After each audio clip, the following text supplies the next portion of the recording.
How y'all doing? Good, Coach. How are you? Good. Well, fire away. Who wants to take the lead? We'll go with Logan over here. Ben, against Kentucky the first go around, I don't think either the 4 or the 5 had a shot in the post. How can you get those guys more involved offensively in this game? Yeah, I thought we've done a better job of that since that game, especially getting Reggie the ball. And, I thought Reggie did a decent job against them the first time he played. And I think that, since that point, I think Alabama, Ole Miss, LSU, Auburn, he's been very good. So we've tried to make a concerted effort to do that. And we need to get, Abdul and Eric Cuttish in there as well. Okay, we'll go ahead and get it to Tyler here in the front. What are some other things that you've wanted to focus on this week heading into the Kentucky game after seeing what happened last time you played them? Well, number one, they're hot. They're the hottest team in the country, maybe. I mean, they've won 9 in a row. They're and good teams on, foreign courts, much less their own. I mean, they're playing great. They're really good. John's teams get better throughout the year because typically they start with young guys, and so as that team matures and you see where they are now from where they started, it's amazing. But we definitely have to do a better job with them on the glass. We've got to do a better job offensively. The first time we played, I thought we played rushed, and we've got to, be more patient once we're in the half court and move the ball. And we did a good job fighting back. We got off to a bad start in that game. We had the wrong starting lineup in. It was a bad beginning, right from the get-go up there in Lexington. So we'll have the starting 5 right for sure. We'll get it to Joel in the second row to the right. This will start, I guess, the second half of the SEC slate.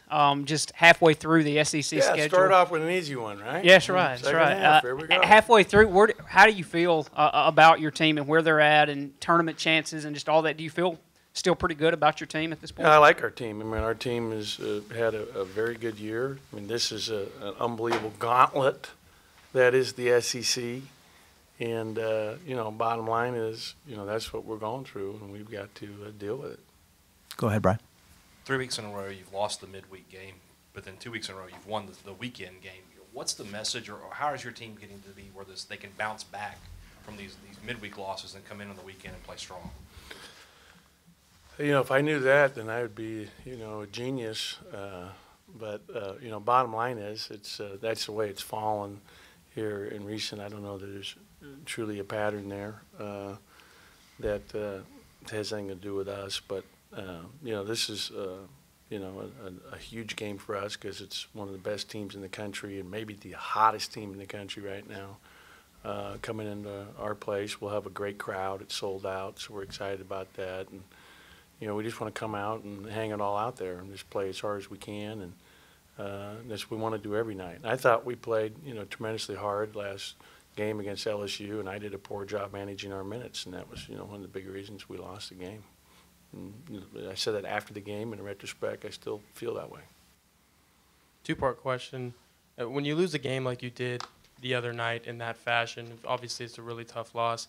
You can't do anything about the schedule, but would you like it this way where you have, like you said, the hottest team in the country, a highly ranked team, you go from losing that game and now you got to go play a team like that? And how do you get your guys up for that after what just happened on Wednesday? Well, I think that our guys are resilient, and I think that kids bounce back quickly, and they're excited for the opportunity. They know. Kentucky's the winningest program in the history of basketball at the college level. They're great every year, and they have a bunch of guys on that team that'll be NBA players someday. So it's a great, exciting challenge for our team. When you went back and watched the film of the LSU game, what were some things down the stretch that you thought your teams could have done better? Just defensively, I thought that we got tired, and they shot 60% the second half. I mean, it's not much. You're not going to beat good teams allowing them shooting 60% for a second half, and they made big shots. I mean, you give them credit too. It wasn't all what we did, but also something of what they did. I mean, they made some big shots, and you got to give LSU some credit. They're a very good team, and they made some plays. Q has been playing at a really high level the past few weeks, and what I've been impressed by is his ability to get to the bucket consistently, even when he's splitting double teams. Is that something you're seeing in practice, and it's carrying over the court? How is he having this much success just getting inside and getting to the rim consistently? Yeah, I think he's been doing it all year, but he's spending a lot of time. Like right now, he's out on the floor working on a shot. So it all relates to the time you put in. And he's a tremendously hard worker, and has really worked hard and has a lot of confidence because of that. The harder you work, the more confident you become. Go ahead, Brett. To follow up on him, he's had 27 in 3 of his last 4. And he's done it in different ways. You asked him to shoot more threes earlier in the conference schedule. Is he kind of distributing his workload the way you want it to in terms of splitting between getting to the bucket and operating the offense and shooting threes, kind of doing all of it? Yeah, I think he's getting to the line. He's got to the line a few times. So you got to be able to be a really good player, which he is. You got to be able to score at all 3 levels. You got to be able to score at the basket, from the perimeter, get to the foul line, and then you've got to be able to make plays for others, and he's done that as well. I think he's second on our team in assists in conference games.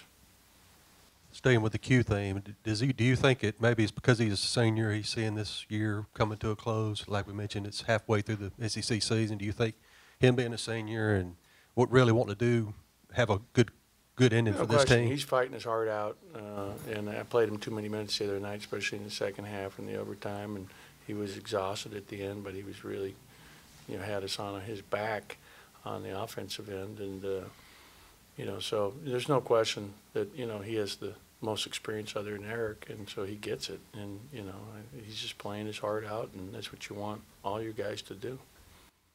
Any other questions for Coach before we let him go? Okay, All right. Thank you, guys. We'll see you tomorrow. You bet.